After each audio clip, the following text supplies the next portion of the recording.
हर चीज़ जो खुदा तू, हर चीज़ जो खुदा तू, हर चीज़ तो सहारे तू ही ॾींहुं पियो थो सबके खुदा संभारे। हर चीज़ जो खुदा तू, हर चीज़ तो सहारे तू ही ॾींहुं पियो थो सबके खुदा संभारे। हर चीज़ जो खुदा तो सां शरीक कंहिंखे मौला नथो मञावा। आहीं अहद खुदाया हो काबे थो ॾियावा। ओ तो सां शरीक कंहिंखे मौला नथो मञावा। आहीं अहद खुदाया हो काबे थो ॾियावा। हथड़ा खणी तोखे सब को खुदा पुकारे तू ही ॾींहुं पियो थो सबके खुदा संभारे। हर चीज़ जो खुदा तू, हर चीज़ तो सहारे तू ही ॾींहुं पियो थो सबके खुदा संभारे। हर को पियो थो खाए जेको ॾींहुं थो जंहिंखे कंहिंखे थो गाहु ॾिए ऐं मानी ॾिए थो कंहिंखे। रज़ाक तूं ई आहीं, रज़ाक तूं ई आहीं, तोखे ई सब को सारे तू ही ॾींहुं पियो थो सबके खुदा संभारे। हर चीज़ जो खुदा तू। ओ इंसान जिन मलाइक तुंहिंजी सना ॿुधाइनि ऐं अर्श फर्श ते सभु तुंहिंजी मदह पिया ॻाइनि।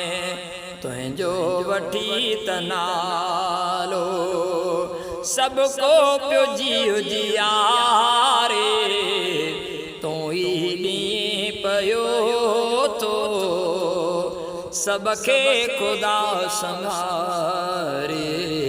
हर चीज़ जो खुदा तू, हर चीज़ तो सहारे तू ही ॾींहुं पियो थो सबके खुदा संभारे।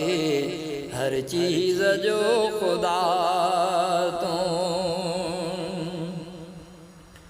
ओ केॾा पखी बि सुहिणा मालिक अथई बणाया।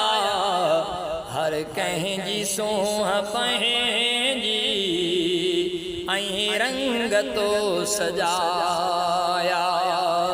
तूं कार साज़ आहीं, तूं कार साज़ आहीं, जग तो छॾियो संवारे तू ही ॾींहुं पियो थो सबके खुदा संभारे। हर चीज़ जो खुदा तू। ओ मखलूक जो धणी तू, मखलूक तो बणाई। 18,000 मौला मखलूक तो आठाही।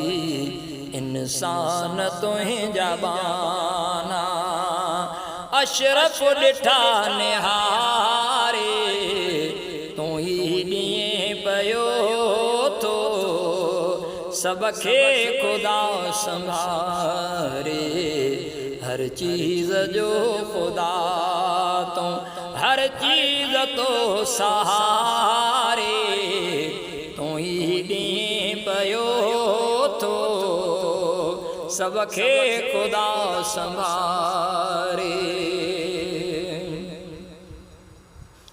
अल्लाह ही अबासी कुछ भी लिखी न सघंदो तुंहिंजी मदह आला आजिज़ लिखी न सघंदो इज़हार तुंहिंजो दिल सां इज़हार तुंहिंजो दिल सां बस नाम थो उचारे तूं ही ॾींहुं पयो थो सब खे ख़ुदा संभारे हर चीज़ जो ख़ुदा तूं हर चीज़ तो सहारे तूं ही ॾींहुं पयो थो सब खे ख़ुदा संभारे हर चीज़ जो ख़ुदा